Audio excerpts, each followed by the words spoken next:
Welcome back. So we are here at CoSpace for the longest podcast ever, which is pretty much us recording with all of our coworkers and friends that are coming by today to record their own podcast, talk to me, talk to each other, and pretty much everything in between. Right. So our next guest, easily one of my faves, Nerissa Street, and we are talking about joy at work. And not just me, but like joy at work. Yes. So let's kick it off. I want to jump in. Yes. So first things first, right? Give us the quick intro about, you do a lot of all the things. So I guess maybe like a 1 or 2 sentence version of Nerissa and what you do. Thank you. So I am Nerissa Street. I am a strategic storyteller. That I think is the best way to say it.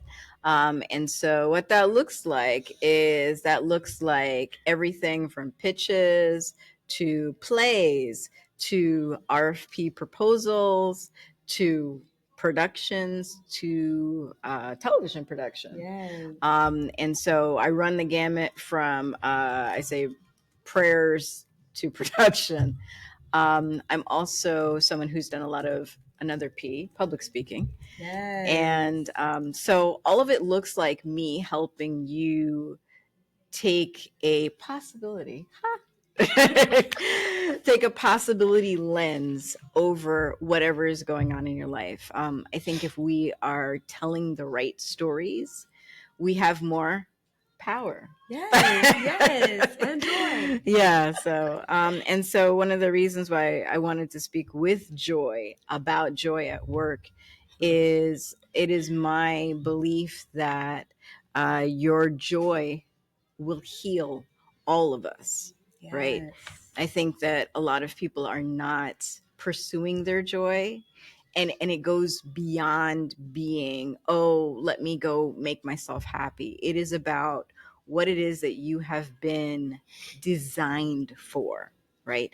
And the way that we have been spiritually designed, the things that we are inspired by, the things that we love, the things that we show up for. If we align ourselves with those things, they'll make a way for us. And so I really think we need to do more of that. Yep. So I know you are huge in the community. You are very community driven. Yeah. And given this topic of joy at work, how do you bring joy into doing good work in the community?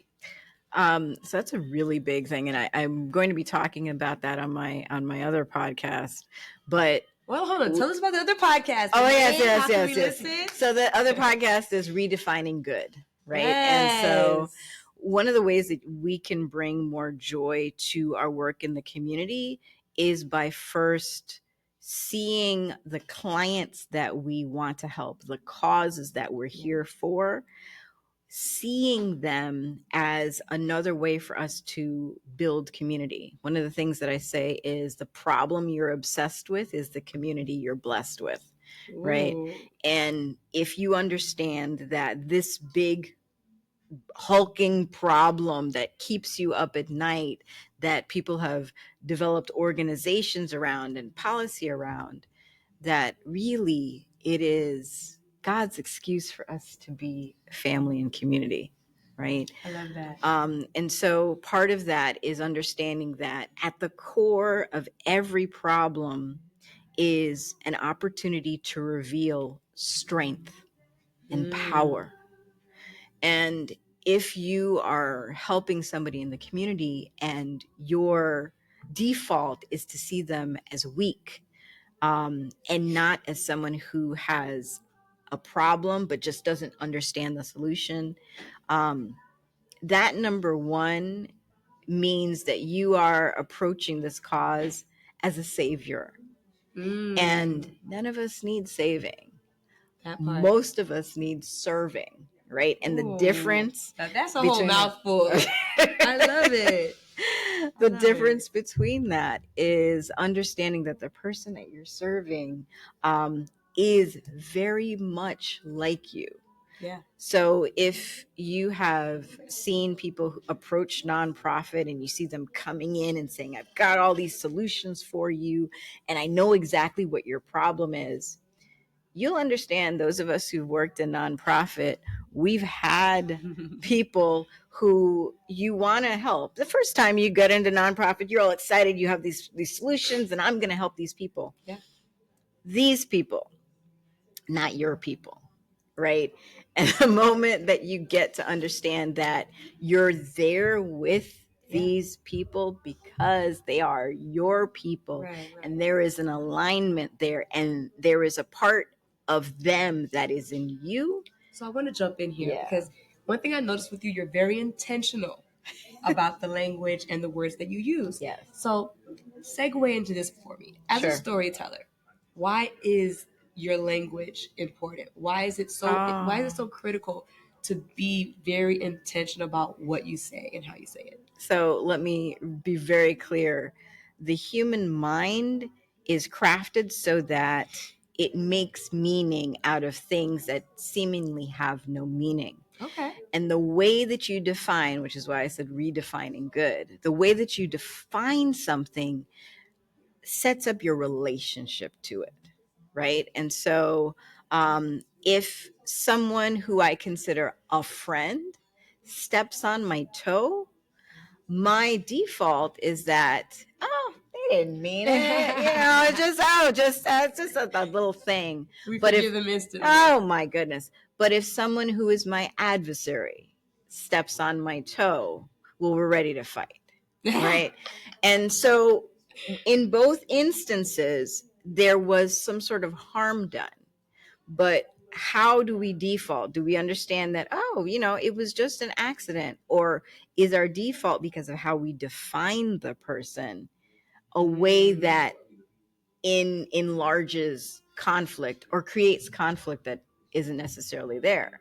So there's a reason why the words that I use and the language that I use is intentional, because I cannot tell you this.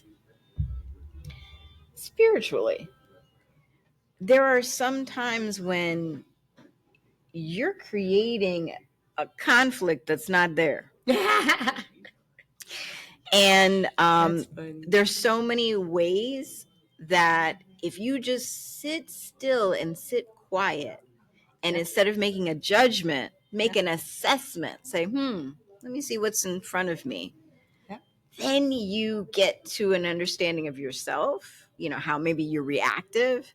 And also you can see the opportunity that's there. One of your previous podcasts in our longest podcast ever space talked about the potential for opportunity. Yes. And using a particular language allows the opportunity to make itself known. But if you're just kind of throwing your words all over the place, one of my favorite poets just signed in, and he knows about words.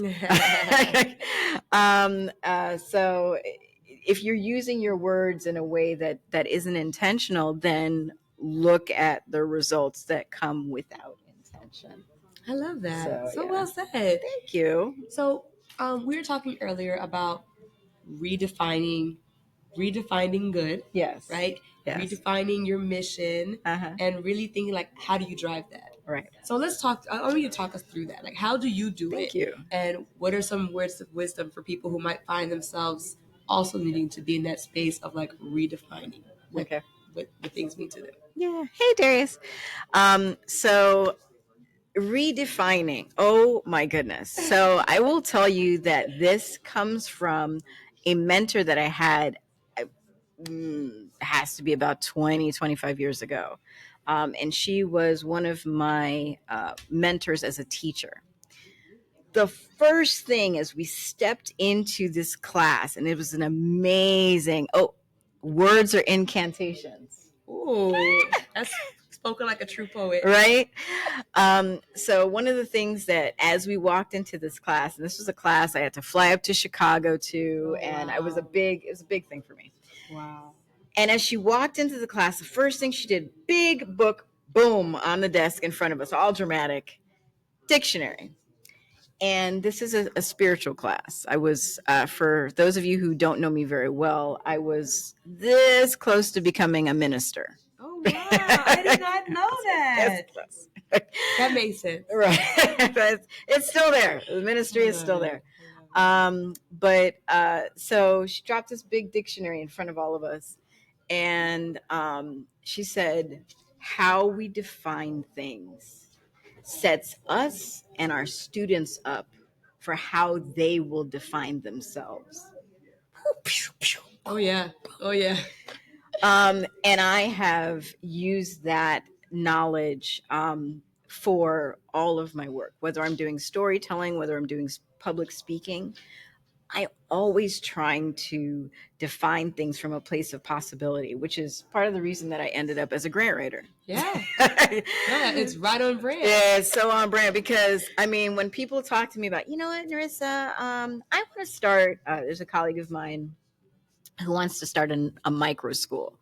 Oh my goodness, if you're in Florida, they have just recently, while they are dismantling the public school system, okay, Oh Lord. right, they are also putting in place lots of laws that help you as a micro school owner use spaces that you couldn't use for education before.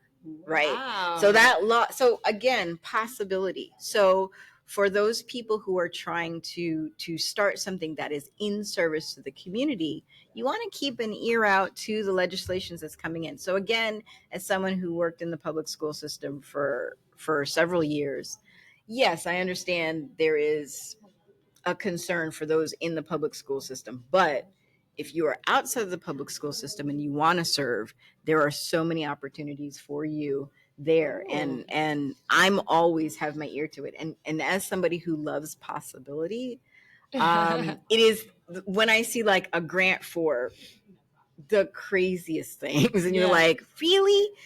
But then what, of course, how Spirit works is I'll see the grant. I'll be like, that's really interesting. And then 2 days later, I'm talking to somebody who's like, oh, you know, I'm starting a tuna farm in the Everglades. And, you know, I'm trying to figure out how I can do that. And I'm like, I saw a grant. I saw a grant that you can fit. Right. So I love that. I didn't know who that grant was for. I love the serendipity. Oh, it's like beautiful. I love that. Absolutely. Yeah. Very good.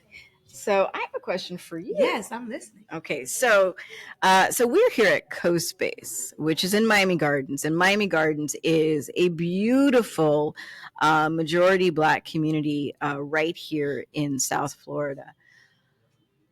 Joy, and this is Joy. In case you don't know, this is Joy. Right? Her name is Joy, but starting a business in the middle of a community which sometimes has been under-resourced takes a little bit of chutzpah. So how did you bring joy to your process of starting this community? I love that question. Resource. I love that. Thank you for asking. Sure. That. So for me, I think it was just the authenticity of me knowing exactly what I wanted, right, and knowing that it didn't exist. And I know that I like the idea of co-working. It's not a new idea, but it's not something that we see in our communities a lot. Right. So for me, it was very important to be able to work outside my house because I did not want to work in my house anymore. Mm-hmm. But I also like to be around my people. This is a very, very Black space. It is undeniably a Black space. You walk in, you feel like in your auntie house. And I love that for us. And as with most Black spaces, we are open and inclusive, but it is a Black space. And I wanted to be in a Black space. And so for me, creating this, there was only 1 or 2 neighborhoods that I felt fit the bill. And Beautiful. This one just happened to have everything I wrote down on my checklist.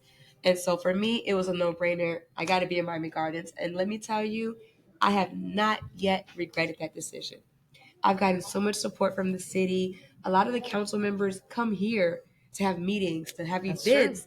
And it's crazy because they have any place they can have at their disposal, but they're booking to come to CoSpace, which is amazing. Recently, they had a mini town hall here for one of the council members going for re-election. One of the people running for office had a fireside chat here. The city has commissioned us to do activations. we've just had so much support. Yeah. The council members know us. The mayor knows that we exist. I don't think that happens in other cities, right? I do business consultations, and one time I just casually mentioned how much the city is like plugged in with us. Sure. And one person said they can't even name a single council member of their city. Wow. And that's the case for most people. So sorry for my long-winded answer, but I wanted to make sure I shouted out Not my at all. regard is. But for me, that was, I have my undeniable things. I have my things that are non-negotiable. These are the guidelines I've set for myself, and I don't mess with those. And I try my best not to let anybody play in my face, and I try my best to stick with Yeah. the things that I know are non-negotiables for me, and that allows me to keep this level of joy in everything I do. Good days, bad days, great months, rough months. I Mhm. know that I'm always being true to the person that I like to be. It allows me to always have my shoulders dropped and always feel light. So that's a big thing about joy. So when we're talking about joy at work, how are you able to show up authentically? So I think that's the other thing is we don't want to risk our own authenticity. Yes. Right. And so you would be surprised about how if you just show up exactly as you are Yeah. at work, Yeah. it helps others do the same, right? So instead of us being the strong person walking in, Right. if you're Stop not, being that person. stop being that person. There's no reason for that because, to be very honest, people are showing up and they're doing this thing called quiet quitting, right? And That's funny. I think that quiet quitting is really you really showing up and saying this doesn't please me anymore. And if people quit loudly and not necessarily quit their jobs, but quit putting on the Yeah. facade Yep. that I'm not tired. I'm here for it. No, I'm not. Right. I'm And you tired. shouldn't be sometimes. I'm exhausted, or this is just not working for me. Yep. Businesses would evolve. They'd have to. Right. They'd have to. Right. So it's really a matter of joy for me is really a matter of how much authenticity can you bring to the table. And here's the other thing. A mentor, and I love having these apps, what I like to call absent mentors, which basically are, the gurus that you listen to who hype you up, the people whose messages that you listen to on repeat. And one of the things that Robert Holden, who has something called the Happiness Project, he talks about how your joy is linked to two things: how much you show up authentically and how able you are to love. Right? All of those things are inextricably linked. And one of the things that I love that you said, Joy, is like, it has to be a black space. That's because you love black people. I do. I love my people. So the ways that we are allowing ourselves to show up and be love, if you find yourself blocked from being loving, you won't be happy, right? True. If you find yourself feeling unloved, you won't be. Doesn't matter how much money they give you at that job. Yeah, there's no number happy. that way exactly. Yeah. You won't be happy. So it's really about: are you able to show up? Are you able to show up your full self? And are you able to put your big heart on the table? Yep. And love? All of us who are in business really just want to serve, and we love our community through our business. So I'm really, really grateful for the opportunity to have talked about this. Joy at work is possible to you if you redefine your relationship to it. If you're intentional about the words you speak, if you're showing up authentically like Joy shows up, and as long as you're not blocking yourself from love, and most importantly, loving yourself. So caring for yourself while you're there. So this was a great conversation. I enjoyed this so much. Yay. So today is the longest podcast, and I'm loving that we are having this segment here with Nerissa. Definitely stay connected. If you're watching this on YouTube, You'll see her contact info in the description. Okay. But for those who are not watching on YouTube, can you please share so they can make sure that they stay connected with you? Sure.